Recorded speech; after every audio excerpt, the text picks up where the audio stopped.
جو لوگ مضحکہ خیز معاملات میں سنجیدہ ہوتے ہیں وہ سنجیدہ معاملات میں مضحکہ خیز ہوں گے۔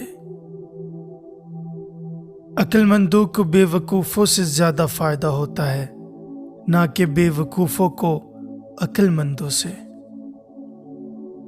جو کسی کام میں ہچکچاتے ہیں وہ اسے کھو دیتے ہیں۔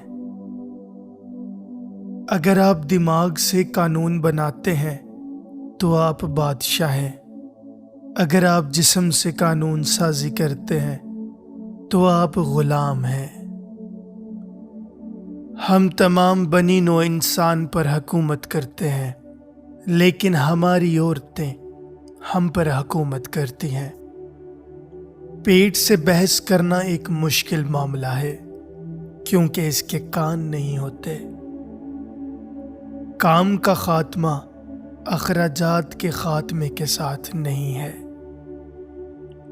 ہر ایک کو اپنا حق حاصل ہوتا ہے جسے آپ کبھی چھین نہیں سکتے۔ ہم دوسروں کی بد زبانیوں پر قابو نہیں پا سکتے، لیکن اچھی زندگی ہمیں ان کو نظر انداز کرنے کے قابل بناتی ہے۔ پرائیویٹ پراپرٹی کے چور زنجیروں میں جکڑ لیے جاتے ہیں، جبکہ سرکاری پراپرٹیز کے چور سکون اور عیش و عشرت سے اپنی زندگی گزارتے ہیں۔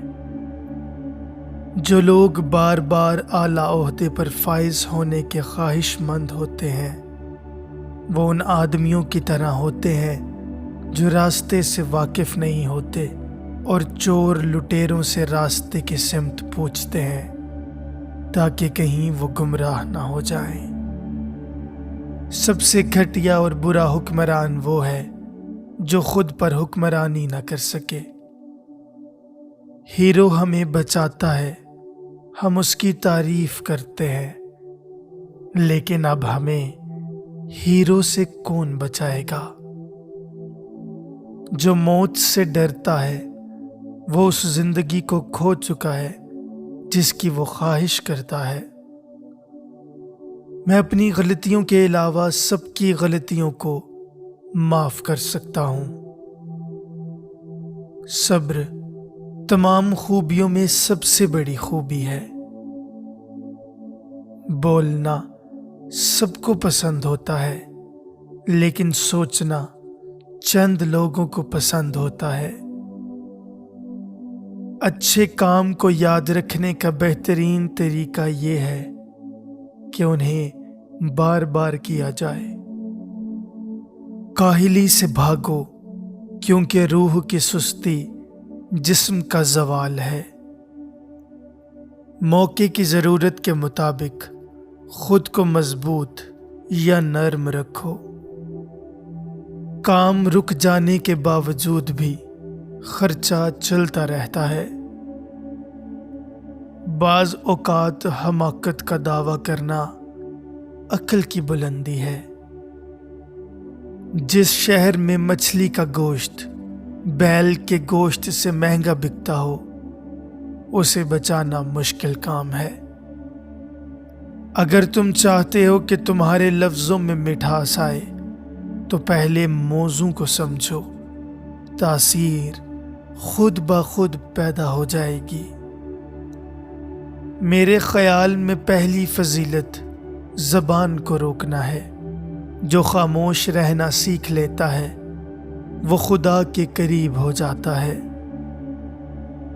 جو ماں یہ خواہش کرتی ہے کہ وہ اپنی اولاد کے ہاتھوں بچ جائے، یہ کوئی دعا نہیں بلکہ ایک گھٹیا لعنت ہے۔ رومی ایک سفارت خانہ بیچ رہے تھے جس کے نہ پاؤں تھے، نہ سر، نہ دل۔ وہ مت خریدیں جو آپ کو پسند ہے، بلکہ وہ خریدیں جس کی آپ کو ضرورت ہے۔ ایک دن یہی آپ کی پسند بن جائے گا۔ غصہ ذہن میں اس قدر آلودگی پھیلا دیتا ہے کہ پھر سچ کی شفاف روشنی اس میں سے نہیں گزر پاتی۔ جب آدمی غصہ کرتا ہے تو وہ اپنی آنکھیں بند کر لیتا ہے اور منہ کھول لیتا ہے۔ میں اچھا کام کر کے کسی کی خوش آمد حاصل کرنے پر اس بات کو ترجیح دیتا ہوں کہ میں کوئی غلط کام کروں اور اس پر مجھے سزا ملے۔ ہماری عوام کو اس سے کوئی غرض نہیں ہوتا کہ کس کو کس بات پر سزا دی گئی ہے، بلکہ انہیں اس بات میں زیادہ دلچسپی محسوس ہوتی ہے کہ اسے کون سی سزا ملی ہے، لہذا وہ کبھی اس سے عبرت حاصل نہیں کر پاتے۔ میرے دشمن مجھ سے نفرت کرتے تھے کیونکہ میں روز صبح ہونے سے پہلے اٹھتا تھا اور اپنے ذاتی معاملات کو نظر انداز کرتے ہوئے اپنا وقت عوامی مفادات کے لیے وقف کرتا تھا۔ تمہارے ساتھ بھی ایسا ہی ہوگا۔ کچھ لوگ اپنے دشمنوں کو دوستوں کے مقابلے میں زیادہ پسند کرتے ہیں، جو بظاہر تو میٹھی میٹھی بات کرتے ہیں لیکن پیٹھ پیچھے زہر اگلتے ہیں۔ میرے بڑھاپے کا سب سے بڑا سکون اور جو مجھے سب سے زیادہ اطمینان بخشتا ہے وہ بہت سے فوائد ہیں جو میں نے دوسروں کے لیے کیے ہیں۔ بڑھاپے کی اپنی خود کی بہت خرابیاں ہوتی ہیں، لہٰذا اس میں اپنے ہاتھوں سے مزید خرابیاں پیدا نہ کریں۔ آپ اپنے دفاتر کو زیادہ قیمتی نہ سمجھیں اور نہ بہت سے آدمیوں کو اپنے دفتر کے لائق سمجھیں۔ عورت ایک متشدد اور بے قابو جانور ہے۔ اس کی لگام چھوڑ دینا اور پھر اس سے یہ توقع رکھنا کہ وہ آپ کی عزت پر لات نہ مارے بہت بڑی بے وقوفی ہے۔ آپ کو اسے ایک مضبوط لگام پر رکھنا چاہیے۔ میں جانتا ہوں خواتین مکمل آزادی چاہتی ہیں، لیکن آپ نہیں جانتے یہ آزادی نہیں، آپ کی مالکن بننا چاہتی ہیں۔ اگر آپ انہیں مردوں کے ساتھ مکمل مساوات حاصل کرنے کی اجازت دیتے ہیں تو کیا آپ کو لگتا ہے کہ ان کے ساتھ رہنا آسان ہو جائے گا؟ بالکل نہیں۔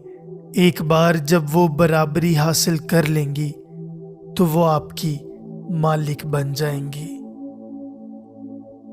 خواتین کو بس ایک بار آپ کے ساتھ برابری پر پہنچنے کا حق دیں اور پھر دیکھنا وہ اسی لمحے آپ کی حکمران بن جائیں گی۔